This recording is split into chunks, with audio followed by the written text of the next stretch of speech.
The night it happened, the rain was so heavy it erased the city's edges, turning streetlights into trembling halos. A Navy Admiral stood alone beneath a flickering awning, her rank hidden beneath soaked fabric, her certainty dissolving with every drop. Across the street, a janitor with tired eyes and a child's backpack slung over one shoulder made a choice that would bind their lives together. Neither of them knew that in a few weeks, a single knock on a worn apartment door would rewrite everything they believed about sacrifice, pride, and what it truly means to be seen. Some nights don't announce themselves as important. They arrive quietly, like any other, until a single decision splits life into before and after. This was one of those nights. Ethan Cole pushed his mop bucket down the empty corridor of the municipal building, the echo of rubber wheels mixing with distant thunder. At 37, he moved with the careful economy of someone who had learned how to conserve strength. His shoulders were broad, but slumped, as if the weight of years pressed constantly downward. He wore a faded gray uniform, the name patch frayed at the edges, and boots that had seen too many winters.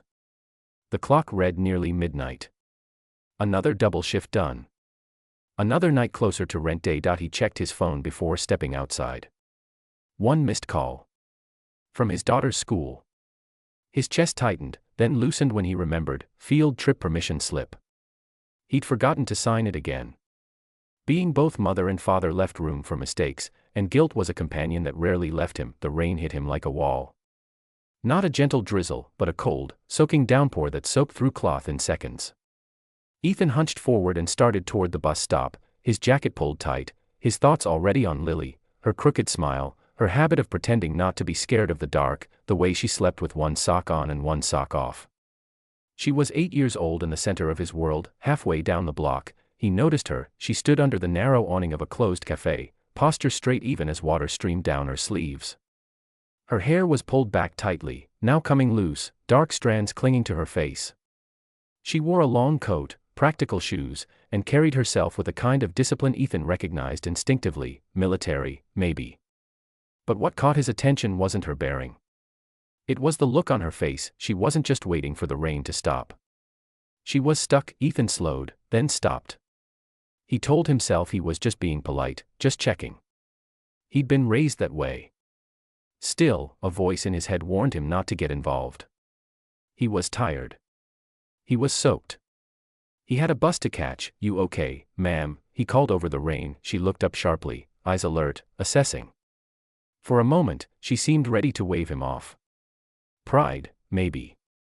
Or habit. "My car won't start," she said finally. "Battery's dead." Ethan glanced down the street. The road shimmered with water, traffic sparse at this hour. No taxis. No help in sight. "I've got jumper cables," he said, surprising even himself. They were old, rusted in places, but they worked. He kept them in his trunk for emergencies. Life had taught him to be prepared. She hesitated again, then nodded. "Thank you." They ran through the rain together, shoes splashing, breath visible in the cold. Her car was parked beneath a streetlight that flickered as if unsure whether to keep shining. Ethan popped his trunk and fumbled with the cables, fingers stiff and numb. "I'm Ethan," he said, mostly to break the silence. "Margaret," she replied. They worked without much talk, rain soaking them both. When the engine finally coughed to life, Margaret exhaled, a sound that carried more relief than she probably intended. "Thank you," she said again, voice quieter now. "You didn't have to do this." Ethan shrugged, rain dripping from his hair. "Someone once did it for me. Figured I'd pass it on." She studied him then, really looked. The worn uniform. The exhaustion. The kindness that seemed almost reflexive. "You heading somewhere?" she asked. "Bus stop," he said. "Might have missed it." Margaret glanced at the empty street. "I can give you a ride."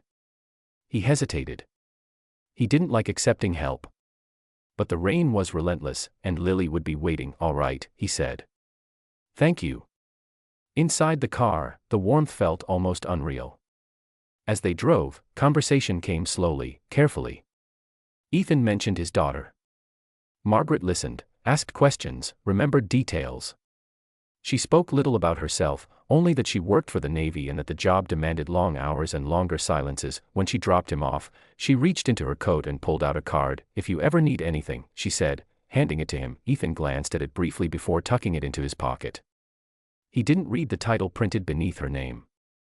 He didn't know that the woman he'd helped was Admiral Margaret Hayes, one of the most respected leaders in the fleet. He just knew she'd looked at him like he mattered. That night, as he tucked Lily into bed, rain still tapping against the window, Ethan felt something unfamiliar stir in his chest. Hope, maybe. Or the fragile belief that small kindnesses didn't disappear into nothing. They echoed. He didn't know that Margaret lay awake that same night, staring at her ceiling, replaying the image of a soaked janitor who had stood in the rain without complaint. And he didn't know that weeks later, she would stand in a quiet hallway, knuckles raised, about to knock on a door that would change both their lives. The knock came on a morning that felt ordinary enough to ignore, until it wasn't. Ethan was making breakfast, the cheap kind that stretched a paycheck: toast, scrambled eggs, a single apple sliced carefully in half. Lily sat at the small kitchen table, swinging her legs, chattering about school. He was smiling, pretending not to worry about the overdue notice folded in his pocket. Then came the knock. 3 firm taps. Not hurried. Not hesitant. Ethan frowned. No one ever knocked like that. He wiped his hands on a towel and opened the door. Margaret stood there in a tailored coat, hair neatly pulled back, posture immaculate. 2 uniformed officers stood a respectful distance behind her. For a heartbeat, Ethan thought something terrible had happened. Ethan Cole, she asked. Yes, he said cautiously. I'm Admiral Margaret Hayes, she said, her voice steady. May I come in? The title hit him like a wave. Admiral. His mind raced back to the rain, the jumper cables, the quiet ride. His stomach tightened. Yes, he said, stepping aside. Lily peeked around the corner, eyes wide. Margaret noticed her immediately and smiled, a genuine softness breaking through her composed exterior. I hope I'm not intruding, Margaret said once inside. I wanted to speak with you. In person. Ethan nodded, unsure what to say. Margaret took a breath. Weeks ago, you helped me. You didn't know who I was. You didn't ask for anything. You stood in the rain and treated me like a person, not a rank. She paused, choosing her words carefully. That night, I was on my way home from informing a family that their son wasn't coming back. I've done it many times. It never gets easier. I was not at my best. Ethan swallowed. Lily listened quietly now, sensing the weight of the moment. I went home thinking about you, Margaret continued. About how often people like you go unseen. And about how much our system depends on quiet strength it rarely acknowledges. She reached into her folder and handed him a document. The Navy has a civilian support and facilities program. We're expanding it. I need someone with integrity, resilience, and heart. Someone who understands service. Ethan stared at the paper, hands trembling. The position offered training, stability, benefits. A future I don't understand, he said. Why me? Margaret met his eyes. Because you reminded me why I serve. And because leadership means lifting those who hold the world together without applause. Tears blurred Ethan's vision. He thought of nights scrubbing floors while Lily slept. Of missed school events. Of the constant fear of falling just one step too far behind. Dad. Lily whispered. He knelt beside her, pulling her close. It's okay, he said softly. Margaret knelt too, lowering herself to Lily's level. Your father is very brave, she said. And very important. Weeks later, Ethan walked into a new building wearing a clean uniform, his head held higher. Lily waved from the sidewalk, pride shining in her eyes, and Margaret watched from her office window, reflecting on the knock she'd made, the one that reminded her that life-changing moments don't always come from power or command, but from kindness offered in the rain. Some heroes wear medals. Others carry mop buckets. The difference is not in their worth, but in whether the world chooses to notice. And sometimes, all it takes to change a life is to stay in the rain a little longer, to knock on a door, and to believe that kindness, no matter how small, always finds its way back.